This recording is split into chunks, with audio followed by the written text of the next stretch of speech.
sementara ini kan kalau kita sama-sama lihat, ya, saya ambil yang masih hangat lah sekarang ini, Omnibus Law, ya kan ini kan ada beberapa pasal, ya seperti tadi Bung Ramses bilang, Pak Tengku juga bilang, jadi ada pasal mana nih yang ini?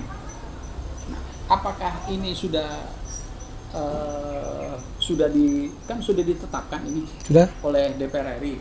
Apakah sudah bisa masuk untuk proses selanjutnya? Karena ini kan ada beberapa hal yang memang tidak berkenan, umpamanya tidak setuju lah. Sebenarnya kan kalau saya lihat ketidaksetujuan mereka sebenarnya harus disampaikan pada saat hearing. Nah, kembali lagi itu apakah itu sudah diakomodir? Kita juga sama-sama nggak tahu. Kita nggak tahu. Nah, pertanyaan saya nanti ke Pak Tengku dan juga ke Bung Ramses, apakah sudah layak ini sekarang yang sudah ditetapkan oleh DPR RI, sudah layak belum disampaikan ke MK melalui judicial review? Karena sudah disahkan oleh DPR, ya kan, dan tinggal menunggu kepada eksekutif dan boleh dilajukan kepada MK. Ya. Silakan diajukan kalau memang para pihak tidak berkenan. Boleh, selama itu berjalan silakan ajukan, tetapi melihat dengan fakta-fakta yang ada. Ya. Jadi bukan asal ajukan JR, tetapi dia tidak melihat dasar-dasarnya seperti apa. Menurut Pak Tengku gimana nih? Apakah sudah layak belum diajukan ini? Pengajuan ke MK atau JR itu sendiri itu ada 3 tahap. Yang pertama tentu kita tunggu dulu Pak Presiden resmi mengeluarkan ini atau jadinya ini diundangkan ini sudah resmi. Nah kemudian yang tahap yang kedua perlu masyarakat tertentu mempersiapkan materi untuk pengajuan ke MK itu sendiri.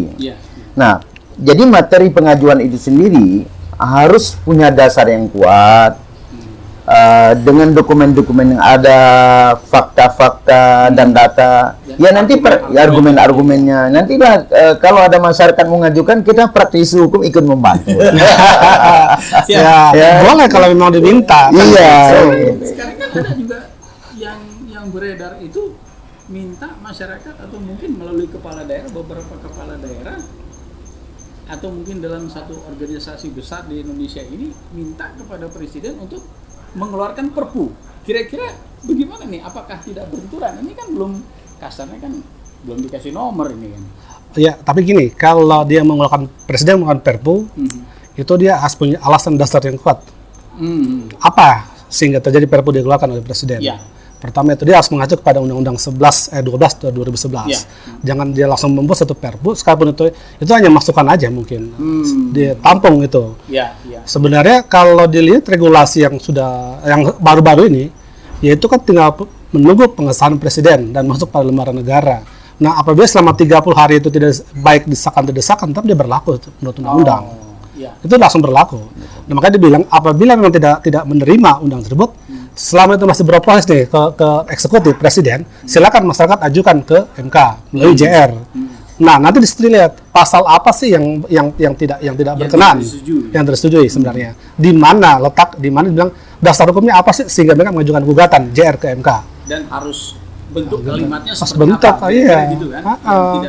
Tidak bertentangan dengan aspirasi masyarakat juga. Nah, sekarang kan ini kan masalahnya begini.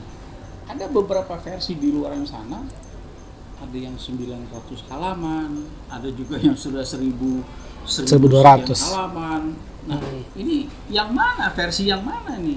Karena saya juga dapat beberapa komen, ini ada versi yang 1.000 sekian halaman, terus ada berarti kan ada pengurangan halaman apa saja? Karena yang beredar pertama kan cuma 900 sekian halaman. Terus berapa hari kemudian setelah ada demo besar-besaran naik jadi 1.200 lebih, hampir 1.300 halaman. Nah, ini kan ada perbedaan. Nah, menurut Pak Tengku, kira-kira versi yang mana nih yang mau di GR kan?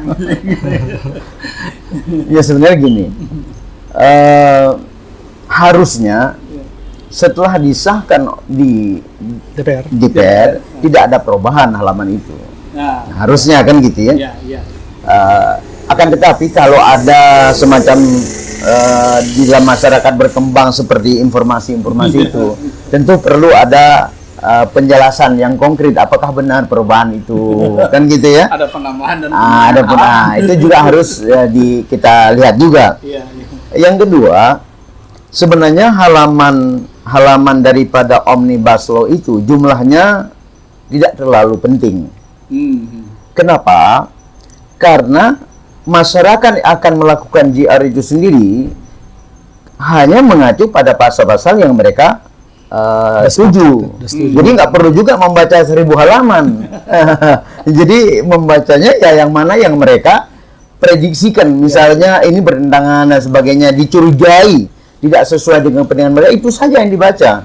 Kalau yang lain biarlah kelompok lain yang berkepentingan kan gitu. Jadi kita bagi-bagi tugas gitu ya. Nah, kalau diborong sendiri semua, saya pikir JR-nya pun ya butuh waktu yang panjang juga untuk memahami secara keseluruhan.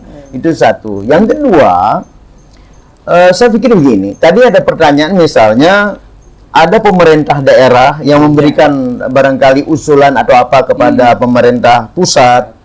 Dunia sekarang ini kan dunia terbuka. Jadi kita buka hati juga semua. Apakah secara struktural itu kan hanya organisasi. Tetapi walaupun beliau misalnya sebagai kepala daerah, di sisi lain kan masyarakat juga. Wong nanti setelah beliau berakhir kepala daerah, juga masyarakat biasa. Begitu kan. Jadi kita harus buka hati juga. Ditampung aja kan gitu, dicampung aja, tidak perlu dipersoalkan. Tapi saya begini Pak Riki, kadang-kadang pertanyaan begini menggelitik juga. Saya ingat ya, kita pernah ada RIS ya dulu. RIS ya. Ada ya? Seakan-akan begitu ya. Jadi maksudnya pengaturan daerah itu, memang kepala daerah itu sangat penting memperhatikan rakyatnya di daerah itu. Walaupun pusat sudah menetapkan sesuatu, daerah itu kan harus menerjemahkan sesuai dengan kebijakan lokal. Gitu. Tidak bisa serta-merta diterapkan begitu saja, harus diperhatikan. Gitu. Bukan berarti ditolak, tapi memperhatikan bagaimana kondisi di daerahnya. Karena tidak boleh sebenarnya konflik antara pemerintah dengan masyarakat, harusnya tidak ada konflik, harusnya memang justru harmonis. Keharmonisan itu kekuatan kita. Bersatu padu. Kan gitu. Bercerai habis. Jadi kita berantakan gitu. Jadi memang itu harus dijaga. Kemudian presiden harusnya tidak ada konflik dengan rakyatnya. Ya kalau ada psikologi perkembangan dinamika biasa. Kita anak sama orang tua aja saja kadang-kadang berbeda pendapat. Gak apa-apa rakyatnya berbeda pendapat dengan ayahandanya presiden, seorang presiden. Presiden juga beliau membuka hatinya. Kemudian rakyat juga menyampaikan aspirasinya. Tinggal bagaimana kita cari jalan terbaik untuk kita semua, baik untuk pemerintah maupun untuk rakyat secara keseluruhan. Mungkin begitu. Ya, mungkin tadi saya sedikit ini juga tentang penyampaian aspirasi. Tentunya juga dengan cara-cara elegan ya. Dengan cara-cara elegan. Nah, kan kalau kita lihat konstelasi demo sekarang ini sudah menurun nih. Di awalnya begitu powerful kelihatan, apa segala macam. Oh, sekarang menurun. Kira-kira menurut Bung Ramses, kenapa terjadi degradasi ini? Kenapa sekarang tingkat demo mulai menurun? Karena mungkin banyak faktor-faktor lain ya, sehingga dia turun demonya. Pertama mungkin faktor yang kemarin dan penangkapan oleh kepolisian itu kan membuat menjerak lah, sehingga tidak terjadi lagi anarkis yang kemarin itu. Itu mungkin faktor kedua. Mereka demo pun mungkin perkiraan ya, masih diduga mereka mungkin belum baca undang-undang tersebut, sehingga demikian. Makanya kan itu sehingga dia menurun, dia punya demonya nggak terlalu ini. Cuman di sini yang harus dilihat substansi dari isi dari undang-undang yang kemarin demo itu kan bukan mengenai dia punya halaman atau bukan mengenai punya itu, tapi mengenai bab, pasal, aturan tambahan dan aturan di substansinya. Itu yang harus difokuskan. Sehingga pada saat mereka memang tidak menerima satu undang-undang, boleh mengajukan. Nah, dengan dasar hukum yang kuat. Maka dibilang pasal-pasal mana yang berkaitan yang melanggar konstitusi dasar sebagai pekerja atau warga negara. Itu aja sih intinya.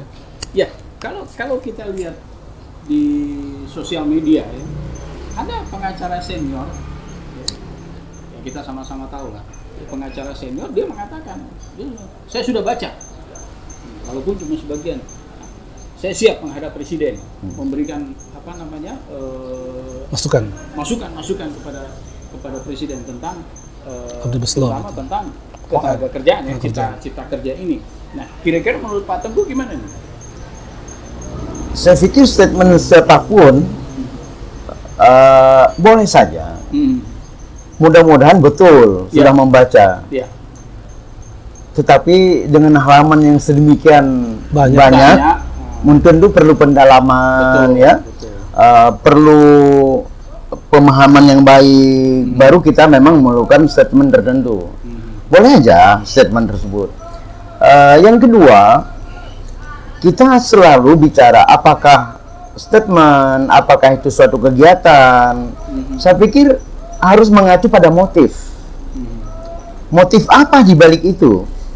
Hanya yang mengeluarkan statement atau yang melakukan kegiatan itu yang tahu motif itu. Kecuali kita memang gali motif tersebut secara baik. Nah, menyangkut dengan tadi ada pertanyaan barangkali bagaimana demonya mulai menurun misalnya. Ini terkait dengan 3 hal. Satu, memang tidak mudah mengorganisir masyarakat agar komitmen dan konsisten dengan target yang ingin dicapai. Itu tidak mudah.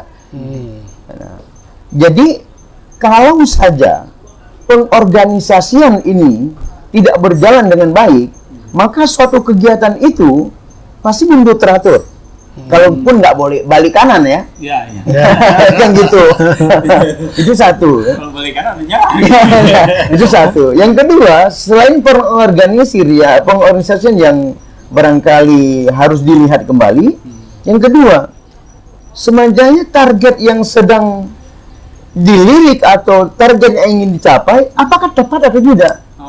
Jangan-jangan target awal A, tapi begitu nih disahkan, berubah targetnya jadi B, karena tidak sesuai lagi. Karena demo ini kan juga sebelum disahkan pun udah demo juga, artinya melewati sos dan sebagainya kan. Ini target ini bisa berubah. Kalau memang membaca secara seksama suatu regulasi yang ada. Dan terakhir yang ketiga, suatu kegiatan menurun itu juga kita lihat daripada kegiatan tersebut kondusif atau tidak. Kalau suatu kegiatan sudah tidak kondusif, kalaupun tidak dihentikan, mungkin ada orang-orang tertentu mereka akan nonaktif sendiri. Itu karena mereka melihat ini tidak kondusif lagi. Misalnya sudah harus bertentangan dengan hukum, harus sudah menzolimi, harus mencaci, memaki, sudah terjadi perselisih paham sampai retak misalnya. Nah, ini saya pikir ada pihak-pihak yang menyadari itu, mereka akan mundur. Mereka akan memilih aman. Gitu. Nah, ini yang kita, satu hal terakhir dalam arti di poin ini, makanya sesuatu yang kita ingin lakukan diperlukan perencanaan yang baik. Tidak serta-merta. Karena perencanaan yang baik itu akan mencapai suatu target yang baik juga. Tapi kalau tidak dipersiapkan secara baik, ini pergeseran-pergeseran itu menjadi gesekan-gesekan yang tidak diharapkan, yang akhirnya berubah target menjadi sesuatu yang tidak diharapkan. Nah, saya sih berharap begini. Pekerja di negeri ini, misalnya diistilahkan dengan buruh, mudah-mudahan mereka semakin sejahtera. Amin. Kalau ada regulasi tentang pasal yang memang mengancam kesejahteraan mereka, segera dilakukan sebuah inisiatif oleh Pak Presiden untuk melakukan sesuatu. Karena saya yakin Pak Presiden sangat memihak kepada rakyat.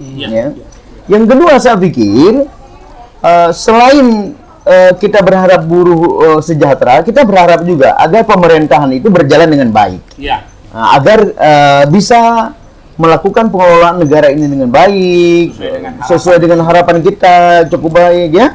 Dan yang ketiga adalah DPR kita, karena ini perundang-undangan disahkan, mereka punya fungsi pengawasan. Ya.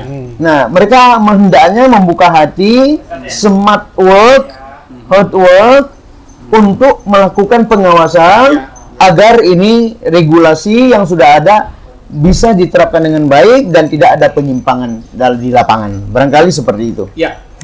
Oke. Ini yang terakhir nih, mungkin buat Bung Ramses sebagai closing statement. Ya. Ini tadi kan sudah disinggung.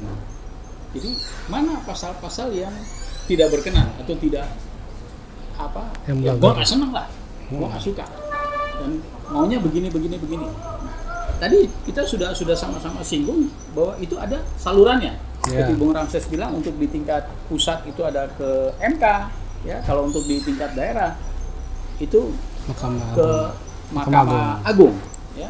Nah, sebagai closing statement nih dari Bung Ramses selaku praktisi hukum, ya, kira-kira mekanisme seperti apa sih untuk menuju kepada MK, ya, kepada MK untuk judicial review, ya. Nah, kira-kira apa sih pemahaman-pemahaman yang harus disampaikan kepada masyarakat? Ya. Menurut Bung Ramses selaku praktisi hukum, mekanismenya seperti apa gitu? Ya. Baik, terima kasih Bung Riki.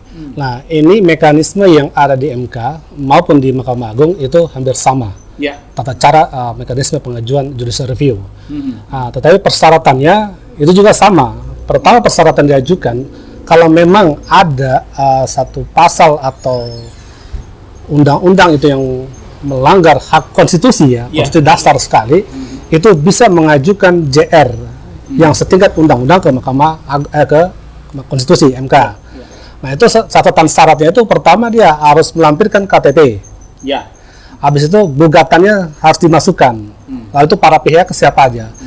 Habis itu kalau ada saksi atau ahli, ya silakan itu diajukan pada saat pendaftaran di Mahkamah Konstitusi. Di MK itu sudah ada orangnya di situ, tinggal daftar. Nanti dikasih tuh nomor pendaftaran, kapan akan disidangkan itu perkaranya. Itu mekanismenya. Cuman yang harus dilihat di sini, sebelum mengajukan satu judicial review, mereka harus teliti dulu pasal demi pasal dan ditafsirkan dan diterjemahkan sendiri oleh para ahli atau memang ada lawyernya atau siapalah nanti. Silakan itu didiskusikan sehingga pada saat JR nanti itu tidak sia-sia. Dan itu sekarang yang melakukan itu apakah bisa dari perorangan? Oh, bisa. Komunitas? Bisa komunitas, bisa perorangan, tetapi syaratnya sudah ada di Undang-Undang MK. Sudah ada. Boleh perorangan ajukan, silakan. Kalau memang dia mau tempur di sana, silakan. Kan gitu. Nah, kalau mau komunitas, silakan juga. Nah, mungkin dari masyarakat ingin minta bantuan nanti Bung Ramses atau Pak kira-kira bersedia nggak? Kalau itu kita siap, tetapi kan dengan alasan atau kronologis yang kuat, dasar yang kuat, kita akan bantu. Sebenarnya pasal apa sih yang dilanggar oleh pemerintah, bukan pemerintah, oleh pembuat satu kebijakan. Karena kebijakan dapat dipidana apabila melanggar itu sendiri. Kan gitu. Oke. Baik, terima kasih rekan-rekan sekalian. Demikian diskusi kita pada siang hari ini dengan tema meningkatkan kesadaran masyarakat tentang pentingnya mengawal regulasi. Terima kasih buat Pak Tengku, terima kasih buat Bung Ramses. Selamat siang. Saya Riki Angku dari Suara Rakyat. Terima kasih.